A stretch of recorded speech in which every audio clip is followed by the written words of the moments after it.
एक बार की बात है, एक छोटे से गांव में एक आदमी रहता था। उसके घर के पास में एक पहाड़ था जहां पर वो रोज सुबह जाता। उस पहाड़ पर थोड़ी देर के लिए वो बैठता, फिर वापस आ जाता। तो रोज की तरह वो सुबह सुबह जा रहा था।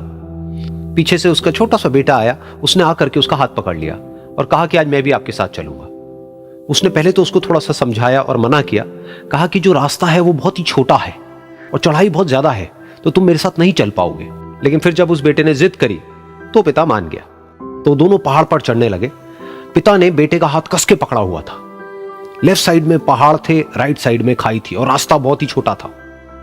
और वो पहाड़ की चोटी तक पहुंचने ही वाले थे, तभी रास्ते में एक बड़ा सा पत्थर आया। क्योंकि पिता उस रास्ते पर रोज आता था तो उसको पता था कि वहां पे पत्थर है, तो वो साइड से निकल गया। लेकिन जो बेटा था उसका ध्यान कहीं और था, तो उसका घुटना जा करके उस बड़े से पत्थर पर टकरा गया। तो फिर उस बच्चे के मुंह से एक चीख निकली, और जैसे ही वो चीखा उसकी आवाज उन पहाड़ों में गूंजने लगी। इससे पहले उस बच्चे ने कभी भी अपनी आवाज की गूंज नहीं सुनी थी, तो उसे समझ नहीं आया कि क्या हो रहा है। वो अंदर से थोड़ा सा घबरा गया। उसे लगा कि शायद कहीं कोई है जो छुप करके उसको देख रहा है और उसका मजाक उड़ा रहा है। फिर उस बच्चे ने बोला, कौन हो तुम? कौन हो तुम? कौन हो तुम? तो जब उस बच्चे ने इस गूंज को सुना, उसे गुस्सा आ गया।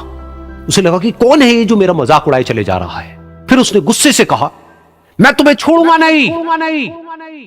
और फिर जैसे ही उसने इस गूंज को सुना, वो घबरा गया। उसके पिता समझ गए थे कि क्या हो रहा है। उसने अपने पिता का हाथ कस के पकड़ लिया और उनसे पूछा, कौन है ये जो मुझे इतना तंग कर रहा है? कौन है ये जो मुझे इतना डरा रहा है? तो उसके पिता थोड़ा सा मुस्कुराए और उन्होंने खाई की तरफ देखा और जोर से बोला, मैं तुमसे बहुत प्यार करता हूं। ये सुनकर वो बच्चा हैरान हो गया। उसे समझ नहीं आया कि हो क्या रहा है, कि वही इंसान जो उसका मजाक उड़ा रहा है और उसको तंग कर रहा है, वो उसके पिता को बोल रहा है कि मैं तुमसे बहुत प्यार करता हूं। तो उसके पिता ने अपने बेटे को देखा और वो समझ गए कि उसके मन में क्या चल रहा है। और फिर दोबारा उन्होंने बोला, तुम बहुत अच्छे हो। और ये सुनकर उनका बेटा भी थोड़ा सा मुस्कुराया और पूछा अपने पिता से कि ये क्या हो रहा है। और फिर उसके पिता ने अपने बेटे को समझाया, ये जो आवाज तुम सुन रहे हो ना, ये किसी और की नहीं है, ये तुम्हारी ही आवाज है जो कि पहाड़ों में गूंज रही है और तुम्हें अपनी ही आवाज सुनाई दे रही है। जैसा तुम बोलते हो ठीक वैसा ही तुम्हें सुनाई देता है। अगर तुम गुस्से से कुछ कहोगे तो पलट करके जो आवाज आएगी उसमें भी गुस्सा होगा, लेकिन अगर तुम कुछ अच्छा कहोगे तो वो आवाज भी अच्छी होगी। बिल्कुल इसी तरह से हमारी जिंदगी में भी होता है। जैसा तुम अपने मन में इस जिंदगी के बारे में सोचते हो, ये जिंदगी तुम्हारे लिए बिल्कुल वैसी ही हो जाती है।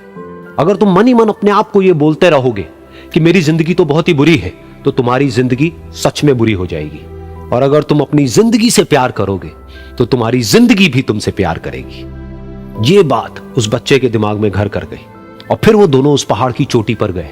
लेकिन बच्चे के दिमाग में यही बात घूम रही थी। और फिर वो बच्चा खिलखिला के हंसा और उसने अपने दोनों हाथ खोले और अपनी पूरी ताकत से बोला, मैं तुमसे बहुत प्यार करता हूं।